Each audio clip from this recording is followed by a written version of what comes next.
בשר, סיר בשר. כאן שידורי ישראל מירושלים. השעה 3:30 והנה החדשות מפי אריה גולן. דובר צה"ל מוסר כי סמוך לשעה 2 פתחו הכוחות... כאן 20 מזהה כמות גדולה של כוחות בתנועה לכיווני. כאן 3 יורים עליי משלושה כיוונים ויש תנועת אויב לכיוון ציר קראוז לעבור. כאן חומוס, אני אומר שנית, אויב לוחץ אותי חזק. אני לא רוצה לעזוב את המקום שלי. עכשיו, אנחנו מבחינה הזאת פה. הדבר הראשון, הולכים לראות את הקרב של פלוגת החרמש, פרטים הדרומים של קנטה, פה למעלה. אחרי זה אנחנו הולכים לראות את ציר חביבה. עכשיו שוב, במגבלות השטח, במגבלות האישורים של השלטונות המצריים, כי כמו כל ותיקן, הכל השתנה, גם בטח אולי חביבה חלקו השתנה, כן או לא. באנו מוכנים, ברטי הכין את כל העסק שבגוגל ארץ והכל, להתאים בין המציאות לבין המפה שהייתה אז. אני מקווה שנוכל להתגבר על הכשלים שיהיו בזיהוי המקומות באופן ספציפי. ציר חביבה זה הפרע ניתן את הקטע שלו. צומת דיזי, אנחנו ניתן הסבר כללי ואחרי זה נרד להסברים הפרטניים של הפלוגות, של הגדודים ושל הטנקים שנפגעו במקום באזור צומת דיזי. צריך לזכור שצומת דיזי נקזה לתוכה, אגב דיזי זה קיצור ציני של דיזנגוף. החבר'ה פה חשבו שזה צומת דיזנגוף. מי ששירת שם ברטי ואחרים שירת בדיזנגוף. בדיזנגוף. הנה יאיר ליטבי. לא, מי שירת בדיזנגוף. מי שמושבניק וחושב שזה דיזנגוף, אבל לא חשוב.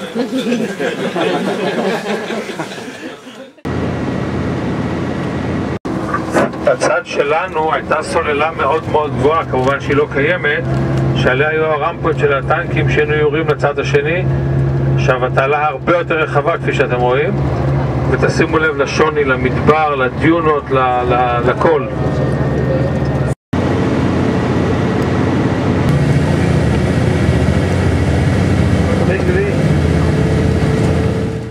זה בערך, אני למשל הייתי בצוות הזה עם גיורא מייס ומזרק, זיוותנו את הטנק והכל, וביום שבת, שעה, לא זוכר, אולי לשעור, אבל לא ממש בבוקר, 9, 10, לא זוכר, משהו כזה, אמרו לי, טוב, עכשיו תעזוב, התחלתי להתעצבן, אמרתי, וואלה, לילה עבדתי, לא ישנו בזה, בשביל מה, עכשיו להתחיל מחדש, זה אין מה לעשות. כן, כן. אז אני עברתי לכך. למה הורידו אותך למשל? אז זהו, כי אנחנו היינו, סך הכל היינו שם 4 אנשי צוות.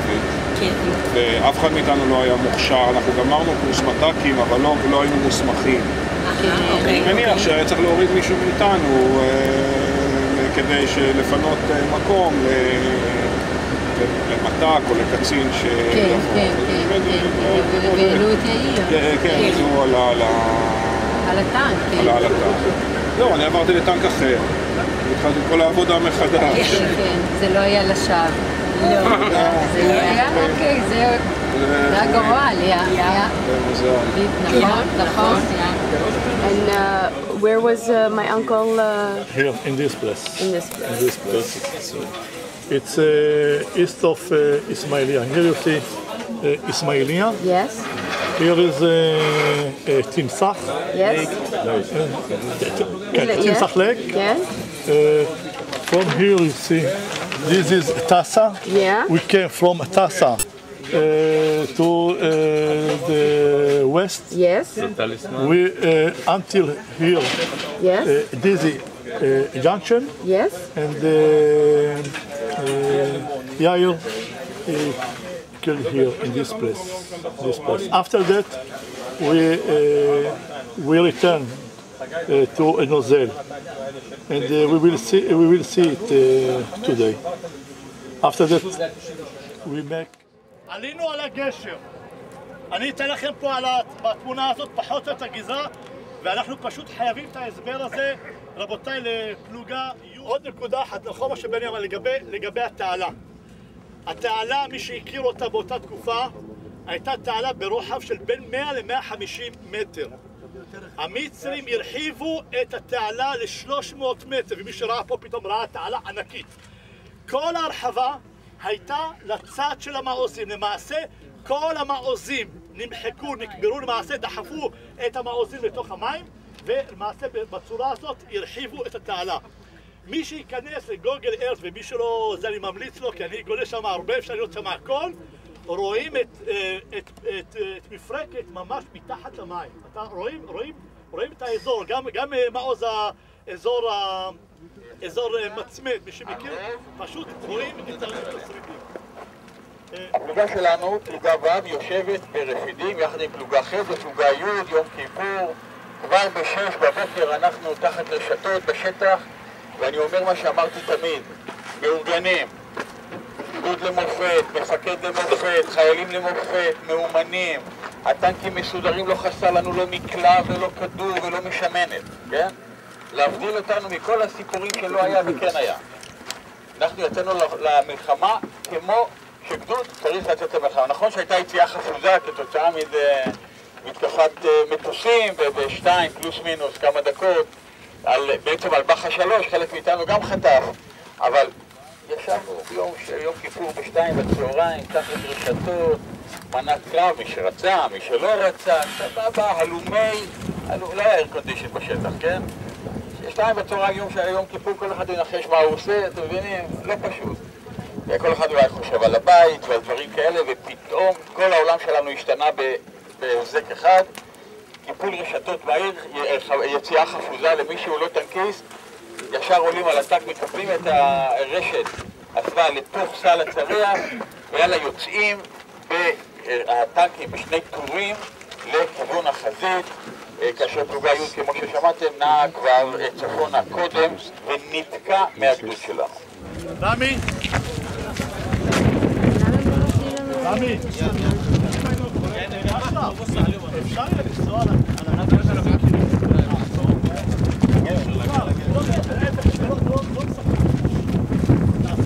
קילומטר על הכביש הזה, אנחנו ממש נופלים.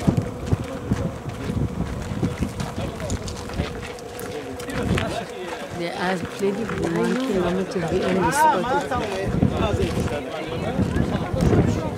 לא, קשה לי עכשיו להגיד משהו, הגענו למקום בערך, איפה שזה קרה, אבל זה כנראה היה יותר מזרחה.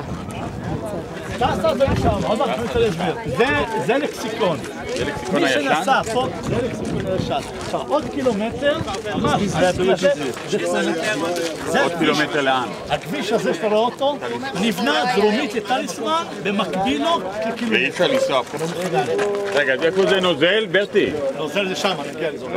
רגע. נוזל זה שם. איפה שבצומת שפנינו ימינה? אז זה שם נוזל, אתה רואה את השפחה? לא, קצת צלח. תראה. לא. קצת צלח. הייתי שם. לא להיכנס, לא... only 50 meters. אוקיי, בוא נעמוד פה, בוא. מפה לקסיקון צפונה, קילומטר מהנקודה הזאת, לא אישרו לנו להיכנס יותר פנימה, קילומטר מהנקודה הזאת על לקסיקון, רואים פה את הנקודה הזאת, זה טליסמן. כלומר, הציר הזה שהולך מכיוון מזרח לכיוון מערב הוא ממש מקביל לציר טליסמן שנמצא קילומטר צפונית לכאן, ולמעשה אם נוסעים מפה עוד קילומטר מגיעים לצומת דיזי, הלא היא ההצטלבות של טליסמן עם לקסיקון. מכאן רמי בבקשה. שוך, ראיתם מקומות, זה לא שוך, זה המקום. מישהו יתבלבל לרגע, זה המקום שאנשים נלחמו. שלא... תוציאו את השוך רגע מהעיניים. פה אמר הסתובב ופה מוני אמר ופה במקום הזה. רק כדי להמחיש לכם את התחושה של זה. עכשיו בצומת הזאת, באזור הזה היו 3 פאזות. גדוד 184 בהתחלה, לא נתייחס שם כרגע, הוא לא ניסו העניין. גדוד 70... מה? כן, גדוד 79, ששמעתם את הסיפורים גם מזאב וגם מכל החברים פה, ואני אגע עכשיו בגדוד 196.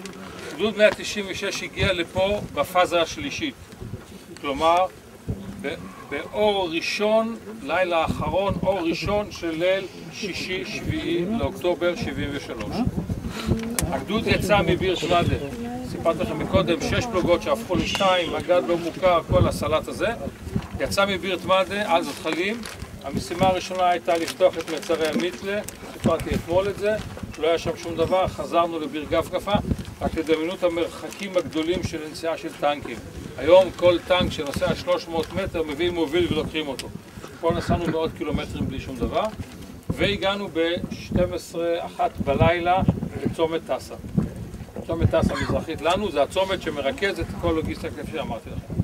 בטסה קיבלנו הוראות, פקודות, אנחנו לא מכירים את השטח, לא כך מכירים את המצב, ולמעשה אין לנו שום תוכניות מוגדרות לדבר הזה, לאזור הזה. ידענו שיש פה לחימה, ידענו שיש פה גדודים וטנקים שנלחמים, לא מעבר לזה. המשימה שלנו הייתה לנוע על ציר טליסמן, לצורך העניין הציר הזה, טיפה צפונה מאיתנו, לנוע, להגיע לאזור ציר חזיזית, זה ציר מסוים, בדרך, נראה אותו, ולתפוס עמדות באזור ציר חזיזית. עכשיו, למדנו שמותר להודות בטעויות, אני למדתי לפחות, וכולנו, המפקדים בגדוד, היינו בניווט. לא פנינו שמאלה לציר חזיזית, כי נסענו מדרום לכביש ופספסנו את הפנייה, ואנחנו נוסעים ומתקרבים מערבה, ובאיזשהו שלב אנחנו מגיעים לציר לקסיקון. אנחנו לא יודעים שאנחנו בציר לקסיקון. ממשיכים מערבה, לכיוון המעוזים, לכיוון... זה לא המשימה שלנו. ואז אנחנו עוברים את מסילת הברזל המפורקת, נמצאת 500 מטר, 300 מטר, 700 מטר מהתעלה. ברגע שעברנו אותה, והטנק עלה וקיבל את המכה למטה, הבנו שטעינו בניווט. השעה היא ממש אור אחרון. טעינו בניווט, עושים אחורה פנה. עכשיו, בסיבוב הזה, באחורה פנה, היו מספר אירועים שקרו לפלוגות. אני הולך טיפה אחורה כדי להסביר את הכל. תוך כדי תנועה לפה נתקלנו במערב חיר, באזור ציונה. במערב הזה, בניגוד לאירועים ששמעתם קודם, שמחלקות, פלוגות, נכנסו למערבי חיר, פה נכנס גדוד שלם יחסית, ואולי בגלל זה התוצאה תהיה טיפה אחרת, גדוד טנקים שלם עם עוצמת האש שלו, מגיב וגורם בתגובה שונה מאשר מחלקת טנקים מטבע הדברים, בגלל הנפח והגודל, והסתערנו שמאלה, דרומה, והשמדנו באופן כללי את המערב. אבל ההשמדה הייתה בעייתית במידה מסוימת. טנק של הסמ"פ נפגע, ושני ארז גורן והטנק השאר שלו נהרגו. בארז נפטר אחרי זה בית החולים. הטנק של נמרוד גאון שנהרג למחרת נפגע, והטנק של מיצה נפגע ולא קרה שום דבר. בפלוגה שלי הסתערנו על המערב הזה, ואני, טנק אחד, טנק 3, אנחנו איבדנו אותו. טנק 3 זה טנק של יאיר שחק, של גיורא מייזלר, של מוטי שמיר ושל זכאי. הטנק הזה, אני חייב לספר לכם את הסיפור כי הוא חשוב. הטנק הזה היה שייך לפלוגה שלי, 3 אנשי הצוות, חוץ מהמ"מ. הוא נשאר בבירת מדה כדי להיות טנק מג"ד. המג"ד החליף טנק, ולמעשה עלה עליו יאיר שחק להיות מפקד. אני את יאיר שחק לא הכרתי לפני המלחמה, הוא לא היה אצלי בפלוגה. הוא חבר עליי בקשר, וקרא לי, אני עניתי לו, ואמרתי, אתה תהיה 3 ותיסע בסוף השדרה מטבע הדברים. כשהתחילה ההסתערות על המערב, הסתערנו עליו, ואז איבדנו את יאיר שחק, את הטנק שלו. ואנחנו בקשר איתו בלילה, ואני לא יודע איפה הוא נמצא, והוא לא יודע איפה הוא נמצא, והוא לא יודע איפה אני נמצא. נתק. והוא, הטנק הגיע, בתחקירים אחרי זה מסתבר, הרבה יותר מערבה, לאזור פחות או יותר הזה, שנמצא בערך קילומטר דרומה לנו, ואנחנו לא ידענו. אנחנו שלחנו 2 טנקים בלילה לחפש אותו, לעשות סיבובים רודאים לחפש אותו, ותסתכלו פה, לא קל לחפש ולא קל למצוא, ולא מצאנו אותו. באיזשהו שלב הקשר איתו ניתק. והצוות, אני לא יודעת מה קורה עם הצוות. אני חוזר, הולך חודשיים אחורית או חודש אחורנית. בתחקירים של אחרי המלחמה, אני מודה ומתוודה, המקרה הזה נמחק לי מהראש. לא זכרתי אותו. ואני עוד, למען הגילוי הנאות, יש לי גלויה בבית, ששלחה לי משפחת מייזלר, הנהג בטנק, וכותבת לי מה קרה עם אנשי הצוות, ואני עונה לה, הם לא בפלוגה שלי, תחפשו בפלוגה אחרת. זה קיים אצלי. ואחרי עוד איזה חודש, העסק מתחיל ככה להתבהר ולקרות כל מיני דברים שקרו, ואז אני נזכר בכל המקרה. עכשיו, אחד מאנשי הצוות נפל בשבי. וכשהוא חזר מהשבי, הוא סיפר את מה שקרה, ועכשיו אני אספר מה קרה בטנק. הטנק הגיע לאזור הזה, לצומת דיזי פה. סליחה. והזקאי התותחן שהיה בשבי אומר שהוא בבוקר ראה עצים וראה קצת בתים וראה דברים שהבנו שנמצא באזור התיאר. ואחרי תחקירים רבים לא הצלחנו להוציא מזקאי בדיוק איפה זה קרה. אני מספר את הסיפור כפי שזקאי זוכר אותו. הטנק נפגע, הם פרסו זחל, הם נלחמו עד שנגמרה כל התחמושת, והמצרים התקרבו וירו על הטנק. הטנק השאר, מוטי שמיר, עף מהטנק כשהוא פצוע והמצרים הרגו אותו. זקאי קפץ מהטנק כשהוא פצוע קל ולקחו אותו בשבי, ואיר שחק עף מהטנק כשהוא הרוג. גיורא מייזלר נשאר בתוך הטנק, ולא ידעו מה קורה. בסוף השנה היו בחירות, אצלנו בחירות, והמצרים שלחו כרוז כזה עם כזה כרוז תעמולה שלהם, שיורים את הטנק שלהם עם המספר, וארבע חיילים, 4 גופות ליד הטנק שוכבות, וידענו שזה רק 3 וזה 4, ובלבלו אותנו בצורה, את כולנו בצורה מאוד קיצונית. הסיפור מסתבך, ולפני החווה הסינית יש בחור שמתאר, חבר של גיורא מייזלר שאומר, אני ראיתי את גיורא מייזלר יוצא לחווה הסינית למלחמה. בחניון של 184. סליחה? בחניון של 184. בחניון של 184. וזה שוב מסבך את כל החקירה, כי ידעו שגיורא מייזלר לא יצא מהטנק. והעסק מסתבך שוב. בסוף, אחרי טיפול היפנוזה שעשו לבחור, מסתבר שהוא מאוד רצה לראות את גיורא ומאוד התגעגע אליו ומאוד אהב אותו. ובעצם מזה הוא המציא לעצמו סיפור כדי שיהיה לו יותר קל בחיים, מהבחינה האישית והנפשית. והסיפור הזה ירד מהפרק, ואז הסתבר שלמעשה גיורא נהרג באותו טנק. זה סיפור של הטנק, ונמצאים פה האחים והקרובים של גיורא. איפה אבי? אבי שטר. אבי שטר, שהוא אחיו. של יאיר. של יאיר. גם לי מותר קצת להתרגש. ונמצא פה ועם כל המשפחה והאחים. ואנחנו מזכירים את המקרה הזה כי הוא מקרה לדעתי מיוחד, בעייתי, איך תגדירו. אני אחותו של יאיר, ולסיפור הזה יש קצת המשך, כי אני לא יודעת בדיוק אם הם נהרגו כמו שאתה אומר, אבל מסתבר שסידרו את הגופות אחת ליד השנייה, כי הם לא נהרגו אחת ליד השנייה, והצילום שנמצא בידינו, רואים אותם הרוגים גופה אחת ליד השנייה, וכל בני המשפחות הצליחו בקלות לזהות את שלושת ההרוגים, את יאיר, את מוטי ואת גיורא, שבני המשפחות אחר כך זיהו אותם. חבר'ה קדישה בתקופת המלחמה, נדמה לי שזה היה ב-74, אני לא תזכיר אם זה לא נכון, לא הסכימו לאשר אותם בתור חללים ונשארו נעדרים עד שנת 1975, כשקיסינג'ר עם כל השיחות שלו בקילומטר 101 ביקש מהם מה קרה לאותם חבר'ה. הם לא קיבלו שום מידע, ובאיזושהי תקופה, נדמה לי שזה היה בתחילת 75, המצרים החזירו 39 ארונות שבאותה עת היו 57 נעדרים.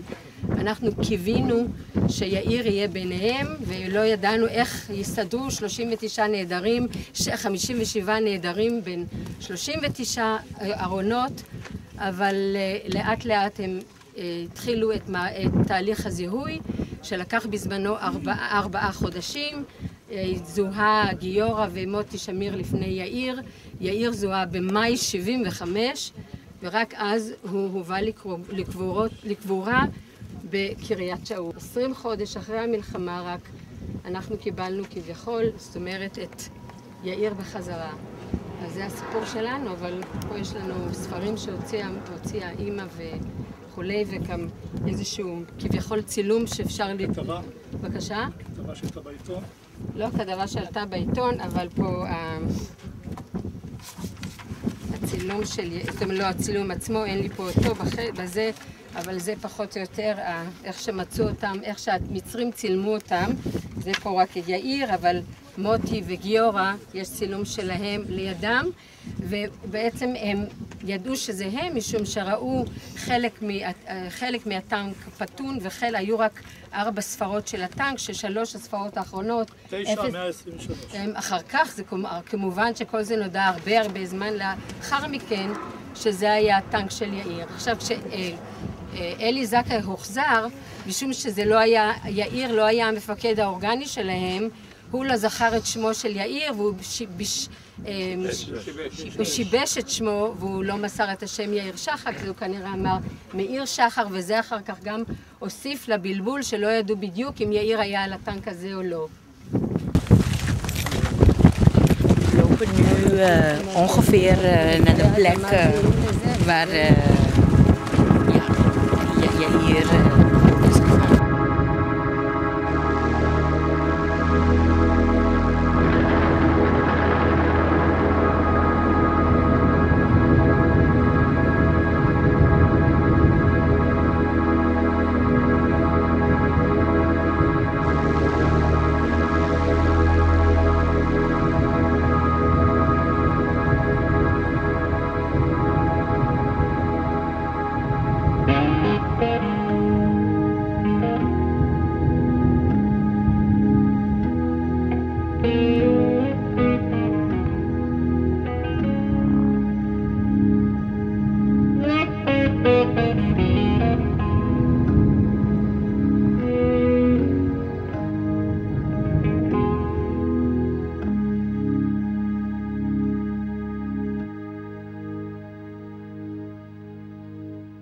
These mist-covered mountains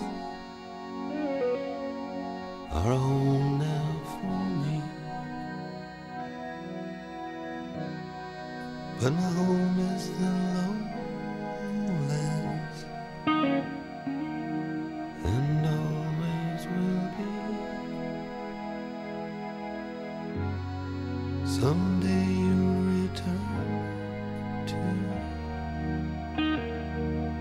your valleys and your farms, and you'll no longer burn to be brothers in arms.